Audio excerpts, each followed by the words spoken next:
मानव स्वभाव अच्छाइयों से भरा रहता है, लेकिन समय के साथ आई विकृतियां, बुराइयों के जंजाल में वो घुटन महसूस करने लगता है।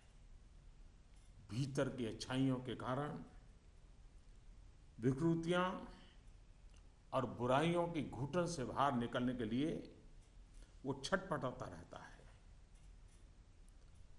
हमारे राष्ट्र जीवन और समाज जीवन में भ्रष्टाचार, काला धन, जाली नोटों के जाल ने ईमानदार को भी घुटने टेकने के लिए मजबूर कर दिया था।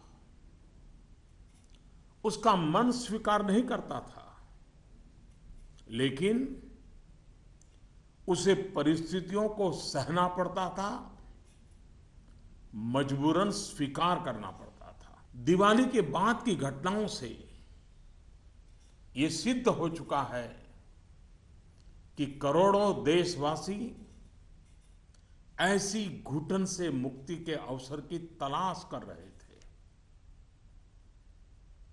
हमारे देशवासियों की अंतर ऊर्जा को हमने कई बार अनुभव किया है। चाहे सन 62 की लड़ाई हो, 65 की लड़ाई हो, 71 की लड़ाई हो, करगिल का युद्ध हो, भारत के कोटि कोटि नागरिकों की संगठित शक्तियों और अप्रतिम देशभक्ति के हमने दर्शन किए हैं। कभी ना कभी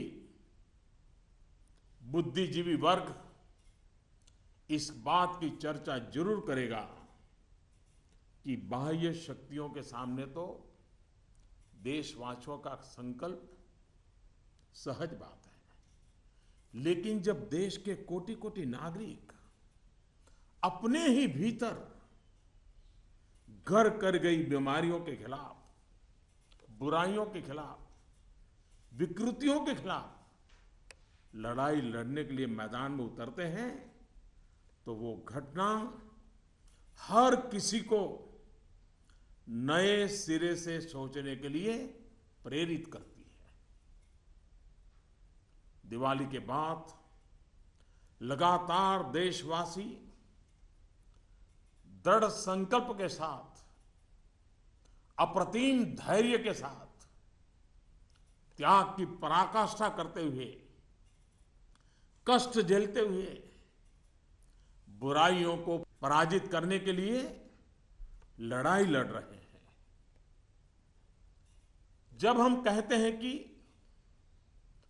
कुछ बात है कि हस्ती मिटती नहीं हमारी, कुछ बात है कि हस्ती मिटती नहीं हमारी, इस बात को देशवासियों ने जी करके दिखाया है।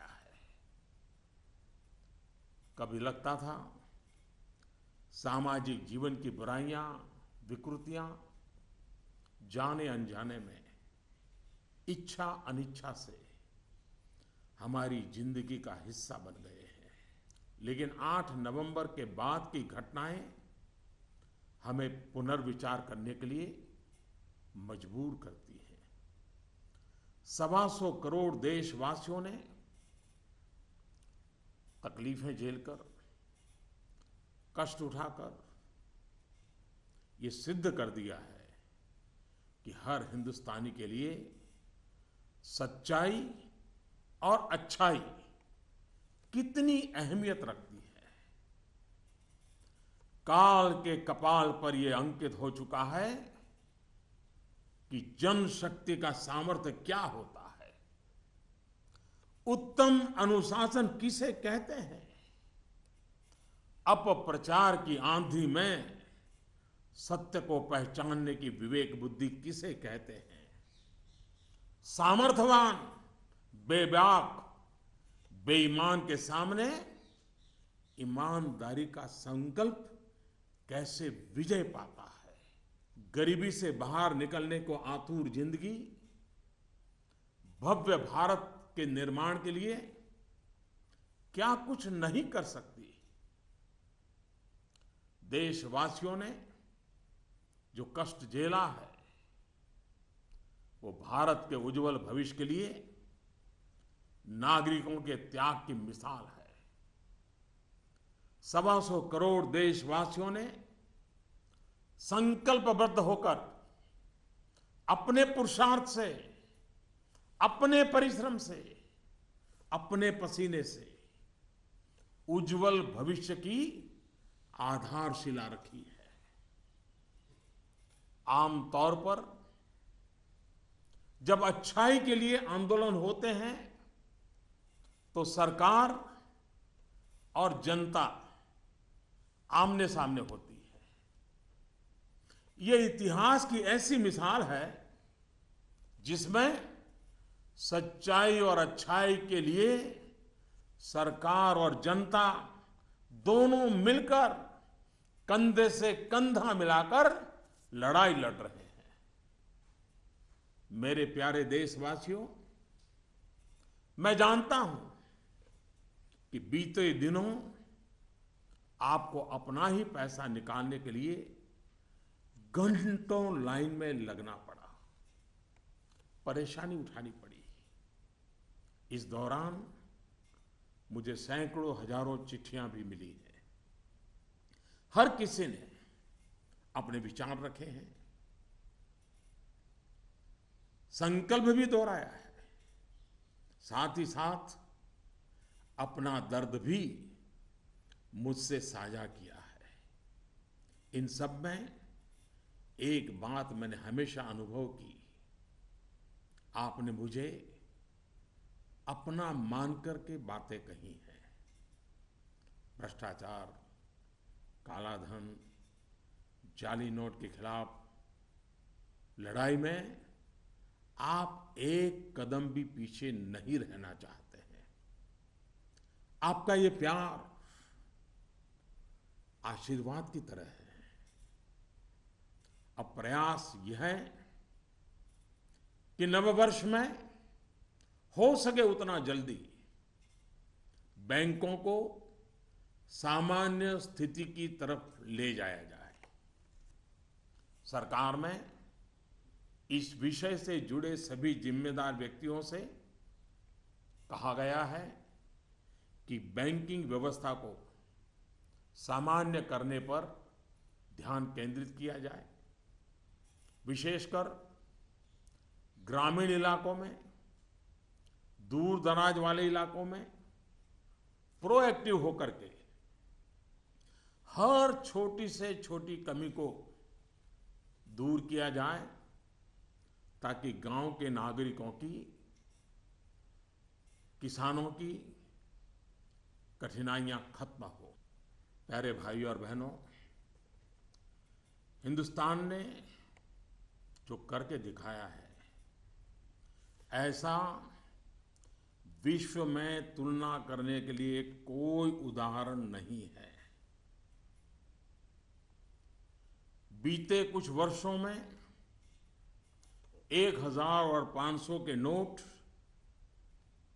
सामान्य प्रचलन में कम और पैरेलल इकोनॉमी में ज्यादा चल रहे थे। हमारी समकक्ष जो अर्थव्यवस्था वाले देशों में भी इतना कैश नहीं होता जितना हमारे यहां पहाड़ के पहाड़ हो गए। हमारी अर्थव्यवस्था में बेतहाशा बढ़े हुए नोट महंगाई बढ़ा रहे थे, कालाबाजारी बढ़ा रहे थे, देश के गरीब से उसका अधिकार छीन रहे थे। अर्थव्यवस्था में कैश का अभाव, नगद का अभाव तकलीफदेह है। तो हम ये भी न भूले, कैश का प्रभाव, नगद का प्रभाव और अधिक तकलीफदेह होता है। हमारा ये प्रयास है कि इसका संतुलन बना रहे। एक बात में सभी अर्थशास्त्रियों की सहमति है कि कैश अथवा नगद अगर अर्थव्यवस्था से बाहर होते हैं तो विपत्ति है, वही कैश या नकद अगर अर्थव्यवस्था की मुख्य धारा में हो तो विकास का साधन बनता है। इन दिनों करोड़ों देशवासियों ने जिस धैर्य, अनुशासन और संकल्प शक्ति के दर्शन कराए हैं, अगर आज लाल बहादुर शास्त्री होते, जयप्रकाश नारायण होते, राम मनोहर लोहिया होते, कामराज जी होते, तो अवश्य देशवासियों को भरपूर आशीर्वाद देते। किसी भी देश के लिए ये एक शुभ संकेत है कि उसके नागरिक कानून और नियमों का पालन करते हुए गरीबों की सेवा में सरकार की सहायता के लिए मुख्य धारा में वापस आना चाहते हैं। इन दिनों इतने अच्छे अच्छे उदाहरण सामने आए हैं जिसका वर्णन करने में हफ्तों बीत जाए। नकद में कारोबार करने पर मजबूर अनेक नागरिकों ने कानून नियम का पालन करते हुए मुख्य धारा में आने की इच्छा प्रकट की है।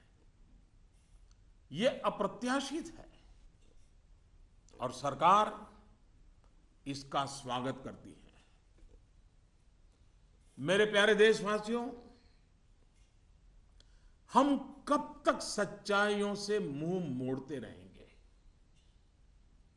मैं आपके सामने एक जानकारी साझा करना चाहता हूं और इसे सुनने के बाद या तो आप हंस पड़ेंगे या फिर आपका गुस्सा फूट पड़ेगा। आपको जानकर के हैरानी होगी, सरकार के पास दर्ज की गई जानकारी के हिसाब से देश में सिर्फ और सिर्फ 24 लाख लोग ये स्वीकारते हैं कि उनकी आय 10 लाख रुपये सालाना से ज्यादा है। क्या किसी देशवासी के गले ये बात उतरेगी? आप भी अपने आसपास बड़ी बड़ी कोठियां, बड़ी बड़ी गाड़ियां देखते ही होंगे। देश के बड़े बड़े शहरों को ही देखें तो किसी एक शहर में आपको सालाना 10 लाख से अधिक आय वाले लाखों लोग मिल जाएंगे। क्या आपको नहीं लगता कि देश की भलाई के लिए ईमानदारी के आंदोलन को और अधिक ताकत देने की जरूरत है? भ्रष्टाचार, काले धन के खिलाफ इस लड़ाई की सफलता के कारण ये चर्चा बहुत स्वाभाविक है कि अब बेईमानों का क्या होगा, बेईमानों पर क्या बीतेगी, बेईमानों को क्या सजा होगी। भाइयों और बहनों, कानून कानून का काम करेगा, पूरी कठोरता से करेगा, लेकिन सरकार के लिए इस बात की भी प्राथमिकता है कि ईमानदारों को मदद कैसे मिले, ईमानदारों को सुरक्षा कैसे मिले, ईमानदारी की जिंदगी बिताने वालों की कठिनाई कैसे कम हो, ईमानदारी अधिक प्रतिष्ठित कैसे हो। ये सरकार सज्जनों की मित्र है और दुर्जनों को सज्जनता के रास्ते पर लौटाने के लिए उपयुक्त वातावरण को तैयार करने के पक्ष में है। वैसे ये भी एक कड़वा सत्य है कि लोगों को सरकार की व्यवस्थाओं, कुछ सरकारी अफसरों और लाल फीताशाही से जुड़े कटु अनुभव होते रहते हैं। इस कटु सत्य को नकारा नहीं जा सकता। इस बात से कौन इनकार कर सकता है कि नागरिकों से ज्यादा जिम्मेवारी अफसरों की है, सरकार में बैठे छोटे बड़े व्यक्ति की है। और इसलिए चाहे केंद्र सरकार हो, राज्य सरकार हो या फिर स्थानीय निकाय, सबका दायित्व है कि सामान्य से सामान्य व्यक्ति के अधिकार की रक्षा हो, ईमानदारों की मदद हो और बेईमान अलग थलग हो। दोस्तों, पूरी दुनिया में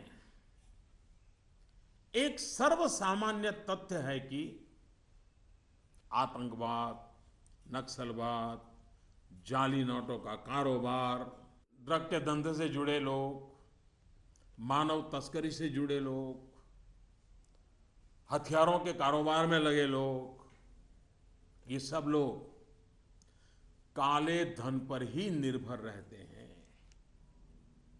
ये समाज और सरकारों के लिए नासूर बन गया है। इस एक निर्णय ने इन सब पर गहरी चोट पहुंचाई है। आज काफी संख्या में नौजवान हिंसा का रास्ता छोड़ मुख्य धारा में लौट रहे हैं। अगर हम जागरूक रहें तो अपने बच्चों को हिंसा और अत्याचार के उन रास्तों पर वापस लौटने से बचा पाएंगे। इस अभियान की सफलता इस बात में भी है कि अर्थव्यवस्था की मुख्य धारा से बाहर जो धन था वो बैंकों के माध्यम से अर्थव्यवस्था की मुख्य धारा में वापस आ गया है। पिछले कुछ दिनों की घटनाओं से ये सिद्ध हो चुका है कि चालाकी के रास्ते खोजने वाले बेईमान लोगों के लिए आगे के रास्ते बंद हो चुके हैं। टेक्नोलॉजी ने इसमें बहुत बड़ी सेवा की है। आदतन बेईमान लोगों को भी अब टेक्नोलॉजी की ताकत के कारण काले कारोबार से निकलकर कानून नियम का पालन करते हुए मुख्य धारा में आना ही होगा। साथियों, बैंक कर्मचारियों ने इस दौरान दिन रात एक किए हैं। हजारों महिला बैंक कर्मचारी भी देर रात तक रुककर इस अभियान में शामिल रही है। पोस्ट ऑफिस में काम करने वाले लोग, बैंक मित्र, सभी ने सराहनीय काम किया है। हाँ, आपके इस भगीरथ प्रयास के बीच कुछ बैंकों में कुछ लोगों के गंभीर अपराध भी सामने आए हैं। कहीं कहीं सरकारी कर्मचारियों ने भी गंभीर अपराध किए हैं और आदतन फायदा उठाने का निर्लज्ज प्रयास भी हुआ है। इन्हें बख्शा नहीं जाएगा। भाइयों बहनों, देश के बैंकिंग सिस्टम के लिए एक स्वर्णिम अवसर है। इस ऐतिहासिक अवसर पर मैं देश के सभी बैंकों से आग्रहपूर्वक एक बात कहना चाहता हूं। इतिहास गवाह है कि हिंदुस्तान की बैंकों के पास एक साथ इतनी बड़ी मात्रा में, इतने कम समय में धन का भंडार पहले कभी नहीं आया था। बैंकों की स्वतंत्रता का आदर करते हुए मेरा आग्रह है कि बैंक अपनी परंपरागत प्राथमिकताओं से बाहर निकलकर अब देश के गरीब, निम्न मध्यम वर्ग और मध्यम वर्ग को केंद्र में रखकर अपने कार्य का आयोजन करें। आज पूरा हिंदुस्तान जब पंडित दीनदयाल उपाध्याय की जन्म शताब्दी वर्ष को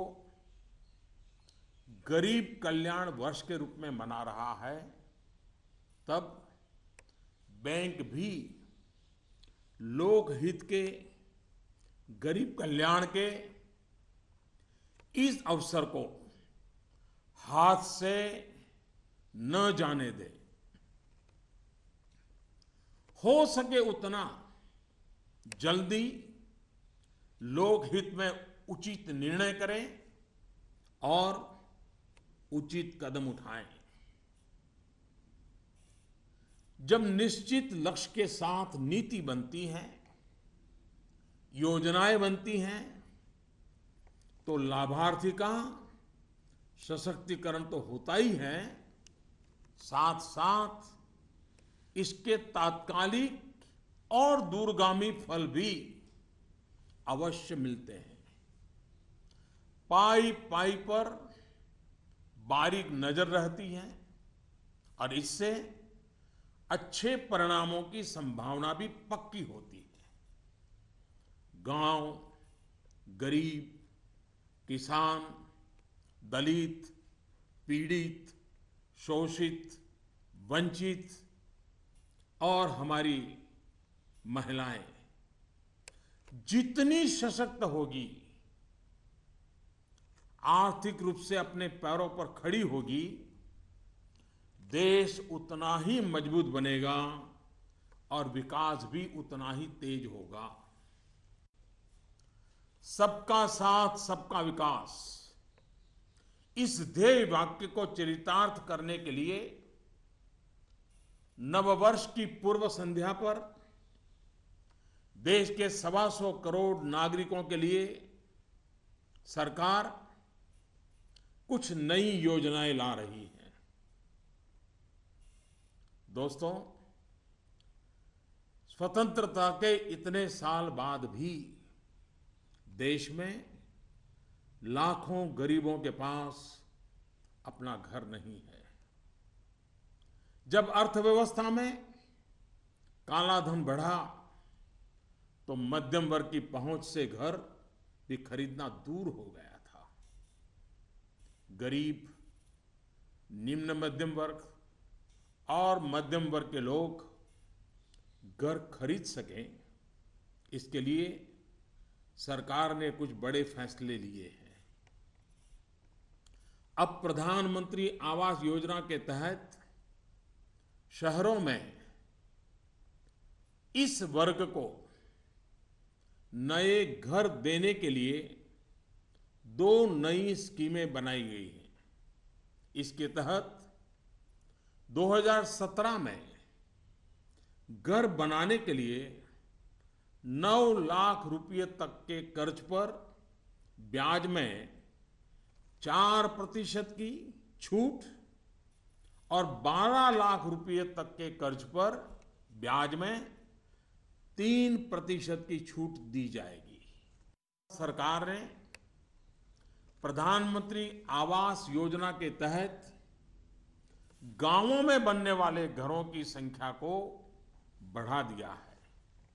यानी जितने घर पहले बनने वाले थे उससे 33% ज्यादा घर बनाए जाएंगे।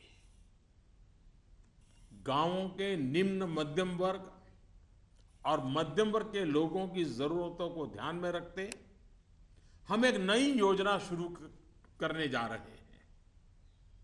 2017 में गांव में रहने वाले जो लोग अपने घर का निर्माण करना चाहते हैं या पुराने घर में कोई विस्तार करना चाहते हैं, 1-2 कमरे और बनाना चाहते हैं, ऊपर एक आध नई मंजिल बनाना चाहते हैं, उन्हें 2 लाख रुपए तक के ऋण में 3% ब्याज की छूट दी जाएगी।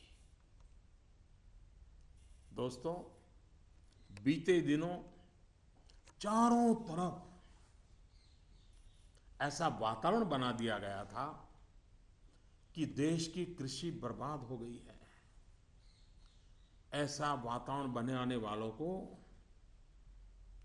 मेरे देश के किसानों ने करारा जवाब दिया है। पिछले वर्ष की तुलना में इस वर्ष रबी की बुआई में 6% ज्यादा वृद्धि हुई है। फर्टिलाइजर भी 9% ज्यादा उठाया गया है। सरकार ने इस बात का लगातार ध्यान रखा कि किसानों को बीज की दिक्कत ना हो, खाद की किल्लत ना हो, कर्ज लेने में परेशानी ना आए। अब किसान भाइयों के हित में कुछ और अहम निर्णय भी लिए गए हैं। डिस्ट्रिक्ट कोऑपरेटिव सेंट्रल बैंक और प्राइमरी सोसाइटी से जिन किसानों ने खरीफ और रबी की बुआई के लिए कर्ज लिया था, उस कर्ज के 60 दिन का ब्याज सरकार वहन करेगी और किसानों के खातों में ट्रांसफर करेगी। कोऑपरेटिव बैंक और सोसाइटी से किसानों को और ज्यादा कर्ज मिल सके, इसके लिए उपाय किए गए हैं। नाबार्ड ने पिछले महीने 21,000 करोड़ रुपए की व्यवस्था की थी। अब सरकार इसे लगभग 2 गुना करते हुए इसमें 20,000 करोड़ रुपए और जोड़ रही है। इस रकम को नाबार्ड कोऑपरेटिव बैंक और सोसाइटीज को कम ब्याज पर देगा और इससे नाबार्ड को जो आर्थिक नुकसान होगा उसे भी सरकार वहन करेगी। सरकार ने यह भी तय किया है कि अगले 3 महीने में 3 करोड़ किसान क्रेडिट कार्डों को रुपे कार्ड में बदला जाएगा। किसान क्रेडिट कार्ड में एक कमी यह थी कि पैसे निकालने के लिए बैंक जाना पड़ता था। अब जब किसान क्रेडिट कार्ड को रुपे कार्ड में बदल दिया जाएगा तो किसान कहीं पर भी अपने कार्ड से खरीद बिक्री कर पाएगा।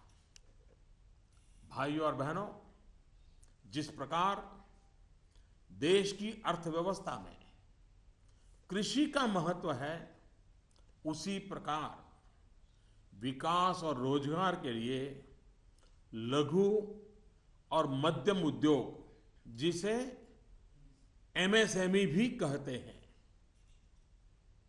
इसका भी महत्वपूर्ण योगदान है। इस बात को ध्यान में रखते हुए सरकार ने इस क्षेत्र के लिए कुछ निर्णय लिए हैं जो रोजगार बढ़ाने में सहायक होंगे।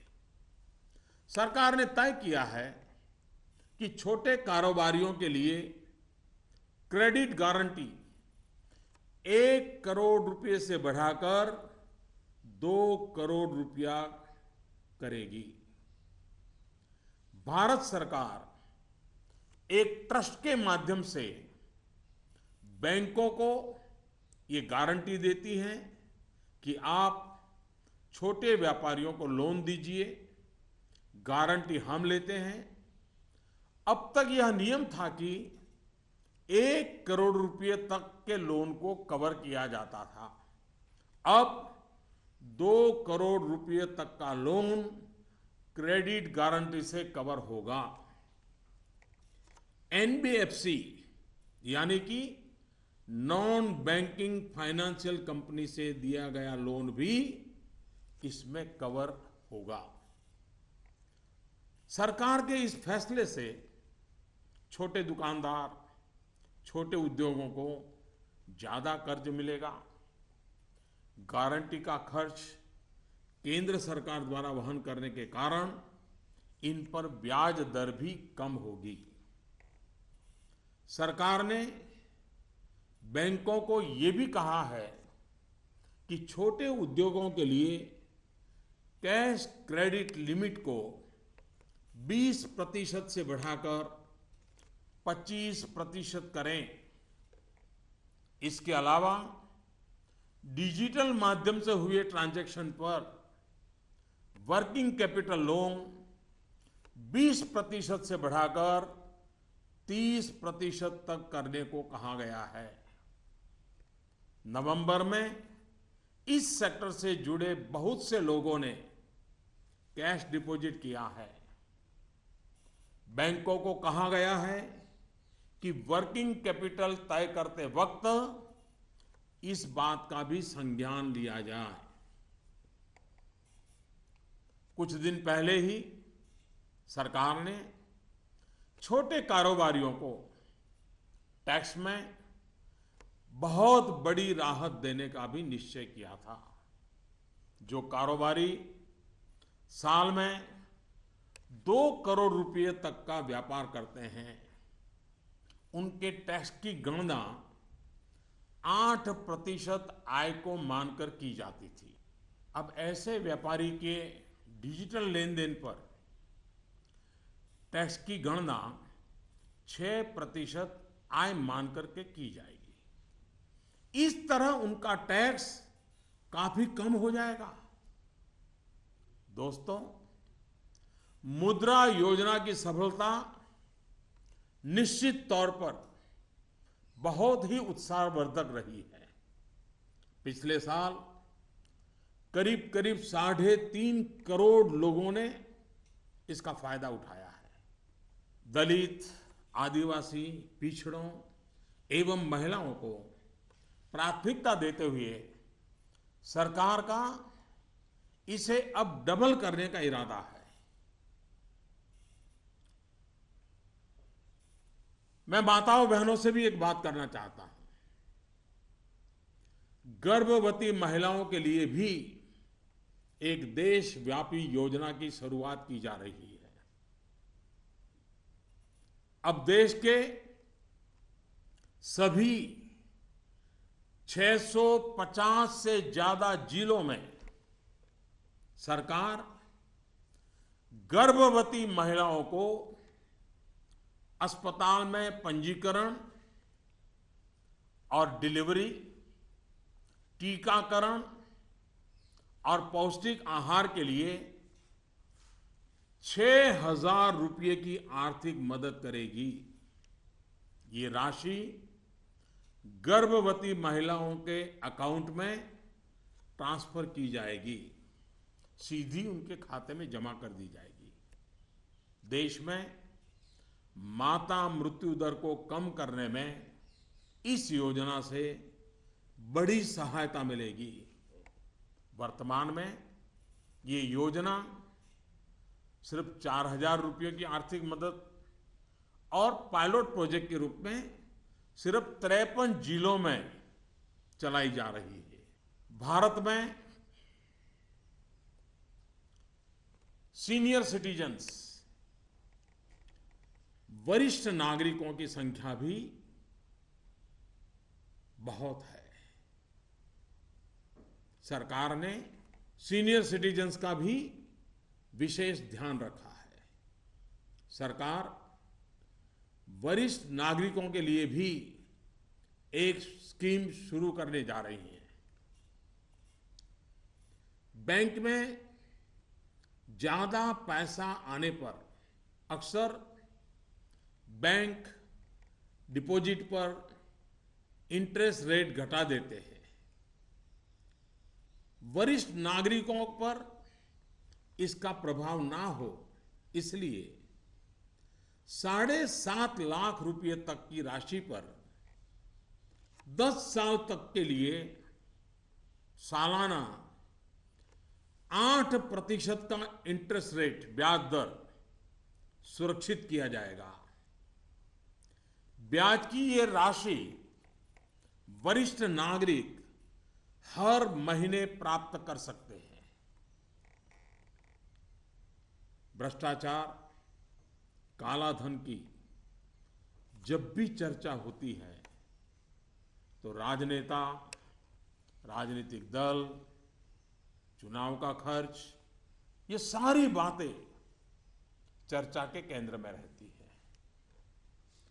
अब वक्त आ चुका है कि सभी राजनेता और सभी राजनीतिक दल देश के ईमानदार नागरिकों की भावनाओं का आदर करें,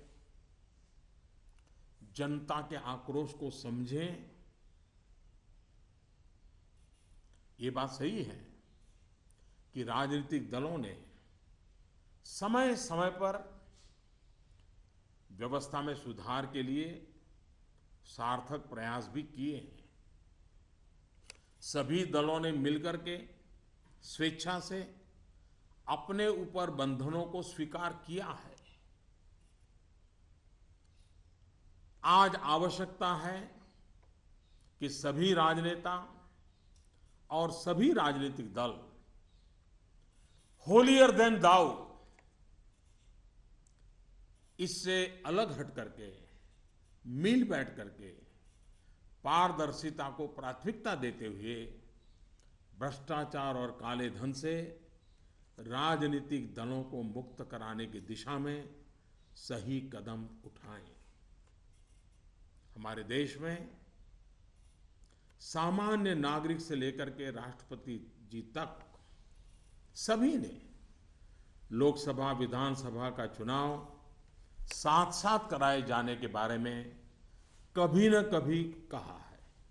आए दिन चल रहे चुनावी चक्र, उससे उत्पन्न आर्थिक बोझ तथा प्रशासन व्यवस्था पर बने बोझ से मुक्ति पाने की बात का समर्थन किया है। अब समय आ गया है कि इस पर बहस हो, सार्थक बहस हो और रास्ता खोजा जाए। हमारे देश में हर सकारात्मक परिवर्तन के लिए हमेशा स्थान रहा है। अब डिजिटल लेन देन, ऑनलाइन पेमेंट या ई पेमेंट को लेकर के समाज में काफी सकारात्मक परिवर्तन देखा जा रहा है। ज्यादा से ज्यादा लोग इससे जुड़ रहे हैं। कल ही सरकार ने बाबा साहेब भीमराव अंबेडकर के नाम पर डिजिटल ट्रांजैक्शन के लिए पूरी तरह एक स्वदेशी प्लेटफॉर्म भीम लॉन्च किया है। भीम यानी भारत इंटरफेस फॉर मनी। मैं देश के युवाओं से, व्यापारी वर्ग से, किसानों से आग्रह करता हूं कि भीम से ज्यादा जुड़े। साथियों, दिवाली के बाद जो घटनाक्रम रहा, निर्णय हुए, नीतियां बनी, इनका मूल्यांकन अर्थशास्त्री तो करेंगे ही, लेकिन अच्छा होगा कि देश के समाजशास्त्री, इतिहासविद भी इस पूरे घटनाक्रम, निर्णय और नीतियों का मूल्यांकन करें। एक राष्ट्र के रूप में भारत का गांव, गरीब, किसान, युवा, पढ़े लिखे, अनपढ़, पुरुष, महिला, सबने अप्रतिम धैर्य और लोक शक्ति का दर्शन कराया है। कुछ समय के बाद 2017 का नया वर्ष प्रारंभ होगा। आज से ठीक 100 साल पहले 1917 में महात्मा गांधी के नेतृत्व में चंपारण में पहली बार सत्याग्रह का आंदोलन आरंभ हुआ था। इन दिनों हमने देखा कि 100 वर्ष के बाद भी हमारे देश में सच्चाई और अच्छाई के प्रति सकारात्मक संस्कार का मूल्य है।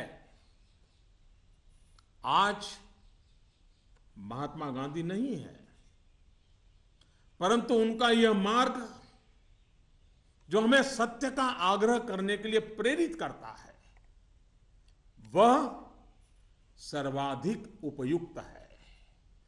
चंपारण सत्याग्रह की शताब्दी के अवसर पर हम फिर एक बार महात्मा गांधी का पुण्य स्मरण करते हुए सत्य के आग्रही बनेंगे तो सच्चाई और अच्छाई की पटरी पर आगे बढ़ने में कोई कठिनाई नहीं आएगी। भ्रष्टाचार और काले धन के खिलाफ इस लड़ाई को हमें रुकने नहीं देना है। सत्य का आग्रह संपूर्ण सफलता की गारंटी है। 125 करोड़ का देश हो,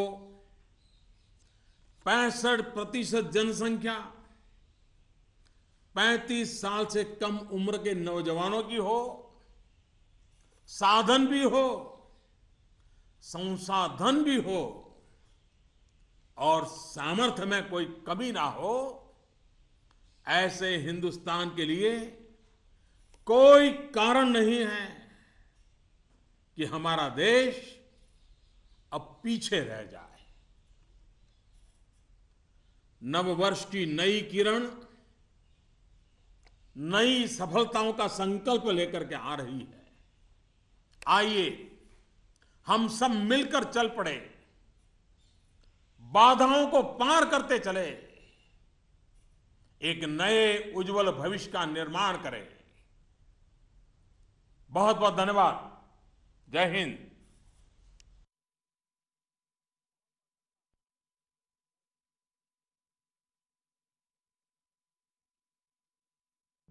My fellow citizens, namaskar. In a few hours, we will be ushering in the new year of 2017. 125 crore Indians will join the rest of the world in welcoming it with new hope, new energy, and new dreams. Since Diwali, our nation has been witness to a historic rite of purification. The patience, discipline, and resolve displayed by 125 crore Indians will play a critical role in shaping the future of the nation for years to come. In God's creation, humans are endowed with fundamental goodness. With time, the distortions of badness creep in.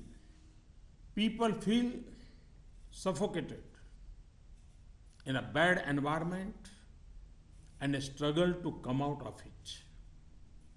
Corruption, black money, and counterfeit notes had become so rampant in India's social fabric that even honest people were brought to their knees. People were forced by circumstances in defiance of their inherent goodness. It seemed at times that the evils and corruptions of society, knowingly or unknowingly, intentionally or unintentionally, had become a part of our daily lives. Developments post-Diwali have shown that crores of Indians were looking for an escape from this suffocation. We have, during the external aggressions of 1962, 1965, 1971, and Kargil, witnessed the intrinsic strength of our citizens, such as collective energy and patriotism is understandable in the face of external threats. However, when crores of Indians unite to fight a war against internal evils, it is unparalleled. Indians have, with firm resolve and infinite patience, faced difficulties with a smile, redefining the concept of sacrifice. We have lived these ideals. 125 crore Indians have shown in their fortitude the importance we place in truth and goodness. This has been written on the sands of time. Indians have displayed the strength of people power, utmost discipline, and the ability to discern the truth in a storm of disinformation. They have shown that resolute honesty can defeat dishonesty. They have shown how much even people trapped in poverty are willing to do to build a glorious India. The people, through persistence, sweat, and toil, had demonstrated to the world an unparalleled example of citizen sacrifice for the brighter future of nation. Usually, when people's movements have arisen, the people and the government have been at loggerheads. It is historic that both the people and the government are on the same side in this battle against evil. The government is well aware that in this period you had to queue up and face difficulty in withdrawing your own money. I received letters from many people. They have shared their pain and sorrow with me, but also emphasized their support. You have talked to me as one of your own. In this fight against corruption and black money, it is clear that you wish to walk shoulder to shoulder with us. For us in government, this is a blessing. My effort is to take the banking system to normalcy as fast as possible in the new year. I have asked all concerned officers in the government to focus their attention to this task. They have especially been told to proactively resolve the problems in rural and remote areas. Friends, there is no precedent globally to what India has done. Nations similar to us do not have the amount of currency that we had. Over the last 10 to 12 years, 500 and 1000 rupees currency notes were used less for legitimate transactions and more for parallel economy. The excess of cash was fueling inflation and black marketing. It was denying the poor their due. Lack of cash causes difficulty, but excess of cash is even more troublesome.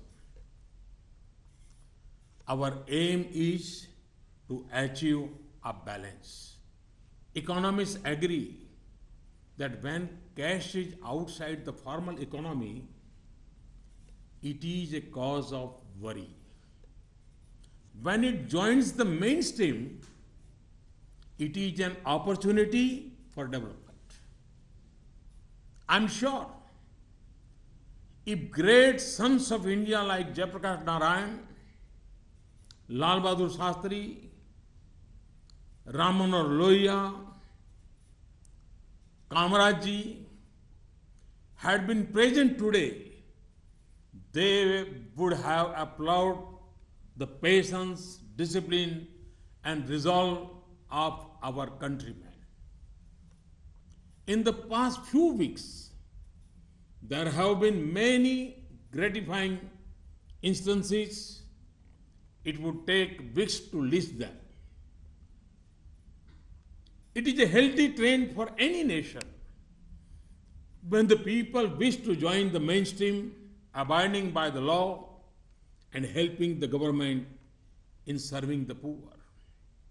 Friends, how long will we overlook facts that stare us in the face? I wish to share some information with you, which will either make you laugh or make you angry. According to information with the government, there are only 24 lakh people in India who accept that their annual income is more than 10 lakhs rupees. Can we digest this? Look at the big bungalows and big cars around you. If we look at any big city, it would have lakhs of people with annual income of more than 10 lakh. Do you not feel that for the good of the country, this movement for honesty need to be further strengthened? In this fight against corruption and black money, it is natural to debate the fate of the dishonest. What punishment will they get? The law will take its own course with its full force.